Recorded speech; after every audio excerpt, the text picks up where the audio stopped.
Hello viewers, আসসালামু আলাইকুম। সবাইকে ফসলের কৃষি ওয়াইটি চ্যানেল পক্ষ থেকে আন্তরিক শুভেচ্ছা অভিনন্দন।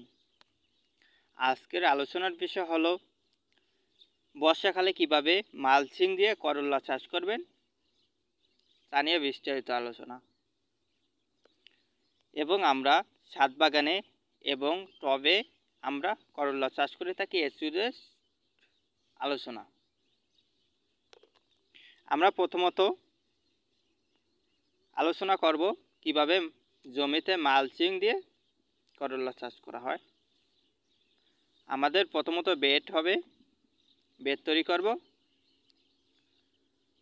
পাশে 3 মিটার এবং আমরা করলা চারাটা আমরা লাগাবো 3 মিটার পরে এবং আমরা ওই বেডটা তৈরি করব কি আমাদের পাশে যদি হয়ে থাকে 3 মিটার, লম্বা যদি হয়ে থাকে আমাদের 40 মিটার, তাহলে আমরা ওইটার ভিতরে 4 কেজি গোবরের সার বা কম্পোস্ট সার ব্যবহার করব এবং 300 গ্রাম এমওপি, 200 গ্রাম টিএসপি, 100 গ্রাম ইউরিয়া সার ব্যবহার করে থাকব এবং পোকামাকড়ের জন্য আমরা যে কোনো একটি ঔষধ ব্যবহার করে থাকব, যে আমাদের ওই মাটিতে কোনো ব্যাকটেরিয়া থাকলে আমাদের পোকামাকড়ে আক্রমণ করতে পারবে না। তারপরে আমরা ওই মাটিটা আমরা ভালোভাবে আমরা বেডটায় কপিয়ে মিশিয়ে দিব। দেওয়ার পরে আমরা মালচিং বিছাবো। বিছানোর পরে আমরা 6 থেকে 7 দিন পরে আমরা করলা চারাটা আমরা লাগাবো। ওই যে আমরা গর্ত করে রাখছি 3 মিটার পর ওইগুলাতে। 2 নম্বর টপিকটা হলো টবে কিভাবে আমরা করলা চাষ করব এই বর্ষাকালে।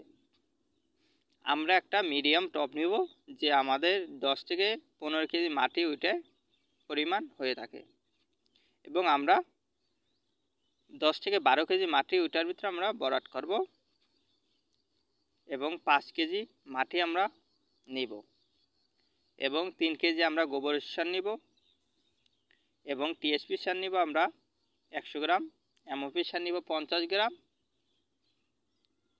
এবং আমরা পোকামাকড়ের জন্য একটা গুঁড়া ঔষধ নিব, বিরিফার বা রাজদান আমরা দিয়ে তারপর ওইটা আমরা রেখে দেব 5 থেকে 6 দিন পরে। তারপরে আপনারা বীজ ওটার ভিতরে বপন করতে পারবেন বা চারা বপন করতে পারবেন। একটা চারা আপনার একটা টবের ভিতরে লাগানো উত্তম, তাহলে ওই চারাটা আপনার শিকড়টা বৃদ্ধি হবে এবং আমাদের গাছটা মোটা হবে এবং ফলন দিকটা অনেক ভালো হবে। আমরা টবটার দিকে আপনার নিচ দিয়ে আমরা 2 থেকে 3টা ফুটা করে দেব, যে আমাদের পানিটা নিচ দিয়ে বের হয়ে যায়। এবং 2 নম্বর টপিকটা হলো আমরা ছাদ বাগানে কীভাবে বর্ষাকালে করলা চাষ করব। আমাদের ছাদ বাগানে কিছু মাটি আমরা গলিয়ে রাখব। গলিয়ে রাখার পর আমরা মাটি, ইউরিয়া সার, টিএসপি সার এবং গোবরের সার বা কম্পোস্ট সার আমরা ব্যবহার করব। আমাদের যদি 5 কেজি মাটি হয়ে থাকে, আমাদের 3 কেজি আমরা গোবরের সার বা কম্পোস্ট সার ব্যবহার করব এবং আমাদের 5 কেজি যদি মাটি হয়ে থাকে আমরা 100 গ্রাম টিএসপি সার ব্যবহার করব, 150 গ্রাম এমওপি সার এবং ইউরিয়া সার ব্যবহার করব আমরা 50 গ্রাম এবং আপনারা পরিমাণ মতন পোকার গুঁড়া ঔষধ দিয়ে দেবেন, যে ওইটার ভিতরে ব্যাকটেরিয়া না থাকতে পারে। এবং আমাদের জাতসমূহ, করলার জাত আমরা বর্ষাকালে কী জাত আমরা লাগাবো। বাড়ি করলা 1 এটা আমাদের মৌসুম অমৌসুমে আমাদের হয়ে থাকে এবং যাতে আমাদের আষাঢ় থেকে আমাদের ভাদ্র মাস থেকে আমাদের বপন করতে পারবেন এবং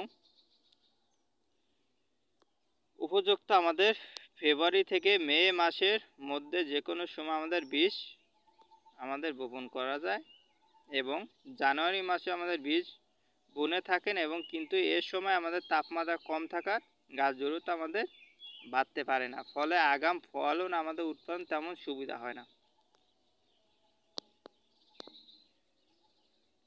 আমরা ফেব্রুয়ারি, জানুয়ারি, মার্চ, এপ্রিল, মে, জুন, জুলাই আগস্ট পর্যন্ত আমরা করলাটা আমরা চাষ করব এবং চাষ করতে পারবো।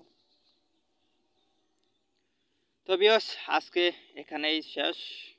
পরবর্তী ভিডিও দেখার জন্য সবাইকে আমন্ত্রিত, এবং ভিডিওটা যদি ভালো হয়ে থাকে অবশ্যই আমাদের চ্যানেলটিকে সাবস্ক্রাইব করবেন এবং আমাদের সাথে থাকবেন।